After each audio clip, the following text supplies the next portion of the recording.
क्या उनको वो जमींदार नहीं है? क्या वो खाद बीज मार्केट से लेके नहीं आते? भी बोलोगे एमएसपी सभी को मिल सकती है सर। अगर गवर्नमेंट उतना ही तो लेगी एमएसपी पे जितना गवर्नमेंट को रिक्वायरमेंट है, बाकी अनाज कहाँ जाएगा। आज पिछले 10 साल में मेरे गांव में कम से कम 200 बच्चे ने गवर्नमेंट जॉब में बगैर किसी खर्ची और पर्ची के। जो 60 साल में नहीं हुआ है वो बीजेपी ने 10 साल में करके दिखाया है काम। बीजेपी सरकार हमारे लिए बहुत यूजफुल है। अग्निवीर का किसी को कहानी ही नहीं पता, अग्निवीर है क्या। सरकार कितना बोझ ढो रही थी पेंशन के चक्कर में। इस वक्त हैं हम भिवानी के देवसर गांव में। विनेश फोगाट का वजन 100 ग्राम बढ़ा और गोल्ड से चूक गई। इस देश में कोई इशू जब भी होता है तो ऐसा हो ही नहीं सकता कि राजनीति ना हो। सवाल उठ रहे हैं कि क्या राजनीति की वजह से विनेश फोगाट गोल्ड चूक गई, या ओलंपिक के नियमों की वजह से, या लापरवाही हुई। लापरवाही की तो किसने की? किसी के इशारे पे तो नहीं की। देवसर गांव के चौपाल पे हैं इस समय हम लोग, उनसे जानेंगे। इस गांव से 2 ओलंपियन हुए हैं और ओलंपिक को ये लोग बहुत अच्छी तरीके से समझते हैं। ये एक्चुअल में हुआ क्या, गांव के लोग क्या मानते हैं, क्या लग रहा है? आप तो समझते हैं, जानते हैं। सर, जहाँ तक विनेश फोगाट का बात कर रहे हो आप, तो जो रूल बने हैं वो अभी 1-2 साल से तो बने नहीं हैं। ये तो बहुत पुराने रूल हैं। अभी नाम ले रहे हैं, कभी मोदी को कह रहे हैं कि मोदी को ब्लेम कर रहे हैं, कभी ब्रजभूषण को ब्लेम कर रहे हैं। अब ब्रजभूषण एक कुश्ती संघ का राष्ट्रीय अध्यक्ष है। ऐसे संघ इंडिया में 20 से 25 हैं और पूरे संसार में अगर देखा जाए तो ऐसे संघ बहुत हैं, ठीक है। और अगर ब्रजभूषण के हाथ में अगर ये सारी चीज़ें हैं तो ओलंपिक में इंडिया सारे पदक तो इंडिया के आ जाने चाहिए थे, ठीक है। और दूसरी बात, ये एक चीज़ को देखो, मैं तो बुरा मानने वाली चीज़ नहीं है, मैं आपके माध्यम से मैं कहना चाह रहा हूँ कि इसमें जो राजनीतिक जो षड्यंत्र है ना वो साफ नज़र आता है। इसको किसान आंदोलन से एक विशेष जात के उससे जोड़ के देखा जा रहा है, लेकिन नहीं। हमारा मानना ये है कि वो देश की बेटी है, देश के लिए मेडल लेके आने वाली थी और आगे भी लेके आएगी। और देश के लिए पसीना बहा रही है। इसमें कोई किसी प्रकार की राजनीति नहीं होनी हुई है। खामोगा घसीटा जरा। भाई साहब, आप क्या मानते हैं, क्या हुआ? क्योंकि आप भी तो जान समझ रहे हैं पूरी स्थिति को। भाई साहब, मैं भी अपना ज़्यादा नहीं स्टेट लेवल प्लेयर मैं भी हूँ, रेसलिंग से ही हूँ, ठीक है। तो ऐसा नहीं है कि एक बार वेट किया। वेट पहले विनेश फोगाट कितने में 57 kg में लड़ती थी, 53, 57 दोनों के में। अभी उसने चेंज किया 50 में, क्योंकि उधर अच्छे प्लेयर थे, यंग प्लेयर थे, तो उसको उधर कोटा नहीं मिल रहा था। अंतिम पंगाल 53 kg में गई है, क्योंकि उसने क्लियर किया था ओलंपिक कोटा, इसलिए उसने अपना वेट तोड़ के 50 kg में आई। और कोई भी स्पोर्ट्समैन को ज़्यादा दिन तक वेट तोड़ के रखना उसका नहीं, तो अगर पॉलिटिक्स होती तो उसको क्वार्टर फाइनल में ही नहीं रख लेता। मोदी साहब की इतनी चलती या ब्रजभूषण की चलती तो क्यों पॉलिटिक्स होने देते? बोलते कि क्वार्टर फाइनल में ही हार गई, सिलेक्शन ही नहीं होता। मानते हो? ये तो फालतू की लोगों को राजनीति हो रही है। और हरियाणा चुनाव जो है चूंकि नजदीक है ना, इसलिए और तेज राजनीति हो रही है। क्या लग रहा है आपको? इसके अंदर कोई राजनीति नहीं है जी। बाकी जो विनेश फोगाट के साथ हुआ वो गलत हुआ, वो तो हम भी दुख मानते हैं इस चीज़ को, क्योंकि एक देश के लिए मेडल मिलना था, गोल्ड मेडल पक्का था ये, लेकिन वो चूक गई उससे। तो दुख तो हमारे को भी है, लेकिन राजनीति इसके अंदर कुछ नहीं। ओलंपिक नियमों की वजह से ऐसा हुआ। बिल्कुल। अच्छा, आप क्या कहते हैं? इसमें कोई मतलब वो नहीं था जिसका राजनीति में कोई हाथ मतलब वो नहीं है सरकार का। भाई राजनीति का ये तो अगर जो राजनीति होती तो वहाँ क्यों पहुँचती?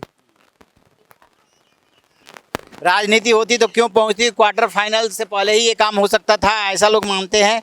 अच्छा, ये बात बताइएगा, अब चुनाव आ चुका है हरियाणा में, लोकसभा का चुनाव हुआ, आप लोगों ने देखा, हाफ हो गई बीजेपी। इस बार विधानसभा में क्या मुद्दे होने वाले हैं? क्योंकि लोकसभा का चुनाव और विधानसभा का चुनाव अलग अलग मुद्दों पे होते हैं, इसमें आदमी जुड़ने लगता है। और जैसे ही ग्राम पंचायत लेवल की चुनाव आती है उसमें और ज़्यादा आदमी जुड़ जाता है। तो क्या लग रहा है इस बार के विधानसभा चुनाव में? मुद्दे तो अब चाहे विधानसभा के इलेक्शन हो चाहे लोकसभा की हो, मुद्दे तो ऊपर से थोप दिए जाते हैं। जो विपक्षी पार्टियां हैं वो मुद्दों को मतलब झूठ का जो पाखंड को उसको भुनाने की कोशिश करती है। जो जनता है, जनता जनार्दन है, वो कुछ विरोध किसी बात के सरकार के प्रति किसी पर बात पे विरोध होता है और वो चीज़ उन चीज़ों को मतलब वो जो मुद्दे उनको है ना सही में लगते जैसे बोलते हैं ना कि जिसको मन में डर घुस गया उसको जो बोझ हैं वो भी भूत नजर आते हैं। तो आपको क्या लगता है कि विनेश फोगाट वाला मामला भी उसमें राजनीति घुसाई जा रही है जानबूझ के?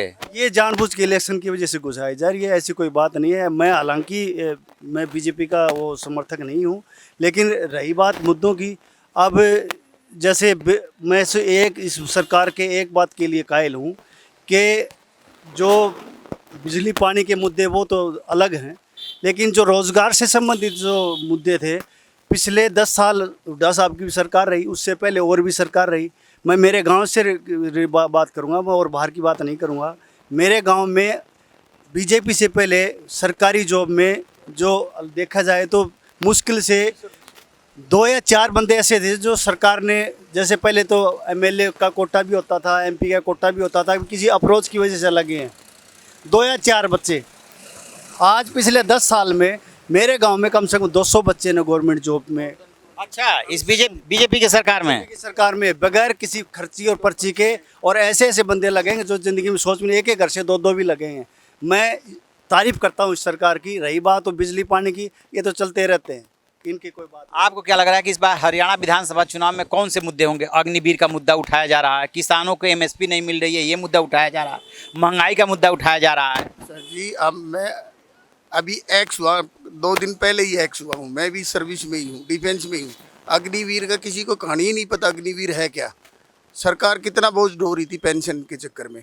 कितने बंदे मेडिकल पे पेंशन आते थे, 15 ईयर्स कंप्लीट हुए, मेडिकल लिया, पेंशन लिया, चल दिया, फिर आके इधर दूसरे बंदों को तंग कर रहे थे।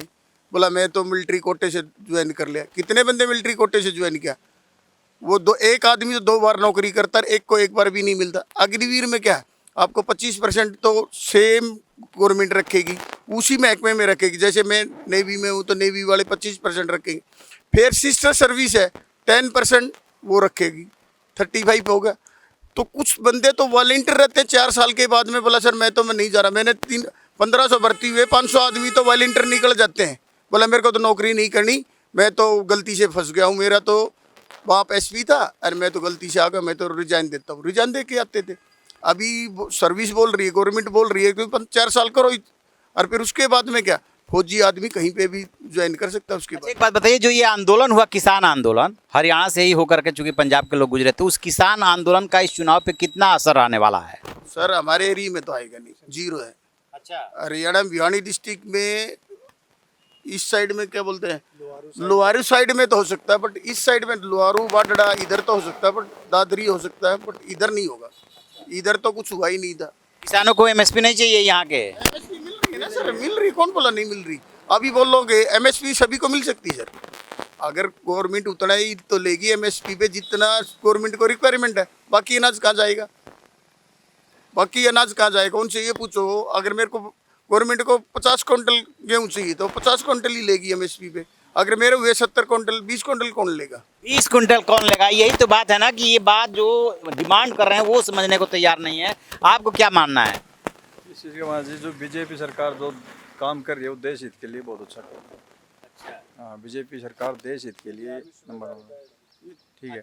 हम तो ये चीज़ें, और बाकी राजनीति में हम न तो हिस्सा लेते न हमारे इतनी नॉलेज, लेकिन हम एक चीज़ यही जानते हैं कि बीजेपी जो सरकार कर रही है देश हित के लिए काम कर रही है। बीजेपी देश हित के लिए काम कर रही है। आप इस पे तो आप बोलेंगे बीजेपी कैसा काम कर रही है? मैं तो रोटी खाता हूँ, मजे करता हूँ। बीजेपी कैसा काम कर रही है? किसानों के लिए काम कर रही है, बढ़िया काम कर रही है। काफी आदमी लगे बगैर उसके खर्चे के।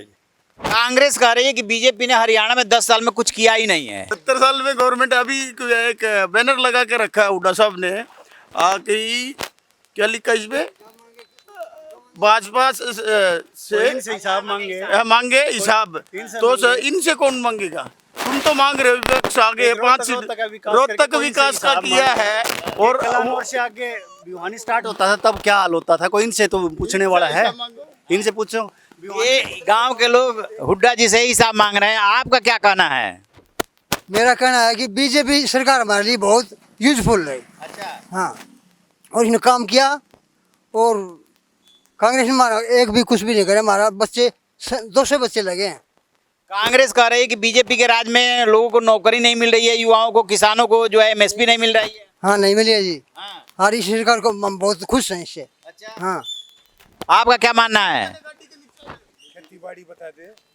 बहुत ठीक से हमारे तो कोई हमने तो अच्छा, ये जो 6,000 रुपया मोदी जी भेजते हैं वो यहाँ पहुँचता है? पहुँच रहे हैं। तो यहाँ के किसान खुश हैं, बगल के किसान नाराज हैं? हाँ MSP नहीं मिल रही है। वो ना, हम तो खुश हैं जी, उनका हमें पता नहीं, हम खुश हैं। टाइम पर 2,000 रुपये देती है किस्त है, 3 बार हमारे 6,000 देती है साल की। 6,000 साल का। 6,000 साल की।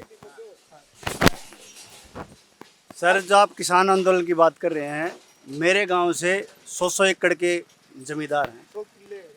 100 एकड़ के मैं टिप्स पे गिना सकता हूँ कितने हैं, 50 के 40 के तो अनगिनत हैं। मैं मेरे गांव की बात करूँगा, बाहर की और किसी की बात नहीं करूँगा। क्या उनको वो जमींदार नहीं है? क्या वो खाद बीज मार्केट से लेके नहीं आते? क्या वो डीजल उनके घर के, उनके कुएं उनके खुद के हैं? वो भी तो सारा सब कुछ बाहर से लेके आते हैं। उनको तो कोई दिक्कत नहीं है, वो तो बहुत खुशहाल हैं, वो तो बहुत खुश हैं। अब उन्हीं को क्यों दिक्कत है? अच्छा, एक बात बताइए, बहुत खुल के पूछ रहा हूँ, क्या इस आंदोलन का जो ताल्लुक है, जो संबंध है, वो एक बिरादरी विशेष से है? ये तो है, इसमें कोई शक नहीं है कि वो जमींदार को एक ही बात है। जमींदार का मतलब ये हो गया कि वो नहीं, हम ऐसा नहीं मानते। वो उनकी सोच हो सकती है, और वो भी मतलब कहीं ना कहीं उनको लगता है कि किसी राजनीतिक आदमी के बकाए हुए लोग हैं। नहीं तो वो भी हमारे भाई हैं, ऐसी कोई बात नहीं है। और वो भी देश हित में काम करते हैं, उनके बच्चे भी बॉर्डर पे शहीद होते हैं। सारी चीज़ हैं, कोई दिक्कत ही नहीं है। लेकिन ये जो षड्यंत्र है, ये कुछ राजनीतिक आदमियों का षड्यंत्र है। वो उनको बहका करके वहाँ बिठाते हैं और उनकी वजह से बाकी सभी लोग बदनाम होते हैं। अब जैसे मान लीजिए कि ये किरण चौधरी, श्रुति चौधरी, चौधरी बंसीलाल अब तो रहे नहीं, ये उनका एरिया है, तो यहाँ पे इस इलाके में इन लोगों ने कुछ काम वाम किया है जिससे लगे कि हाँ काम हुआ था?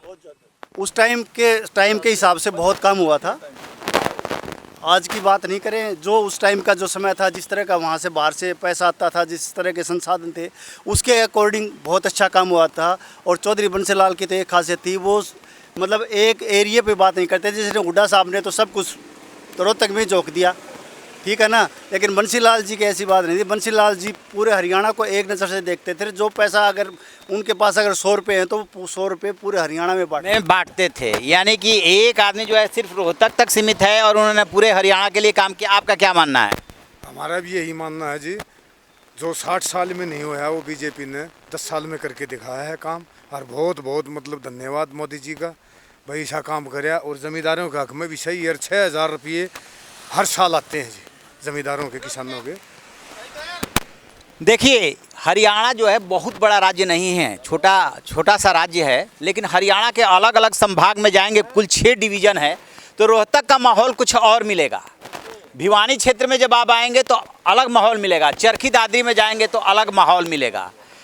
ये सबकी अपनी अपनी सोच है। लेकिन एक बात तय मानिएगा कि 10 साल के बाद जब चुनाव होने जा रहे हैं तो इस बार के मुद्दे कुछ अलग होने वाले हैं। बीजेपी ने अपने हिसाब से राजनीति की है, बीच में खट्टर साहब को हटा करके सैनी साहब को लाई है, और वो जो है बस का किराया माफ़ कर रहे हैं। उसके बाद और भी नौकरियों के लिए उन्होंने वायदा किया है, और बहुत सारी चीज़ें उन्होंने की है। उसका भी थोड़ा बहुत असर होता हुआ सा दिख रहा है। आपकी क्या राय है?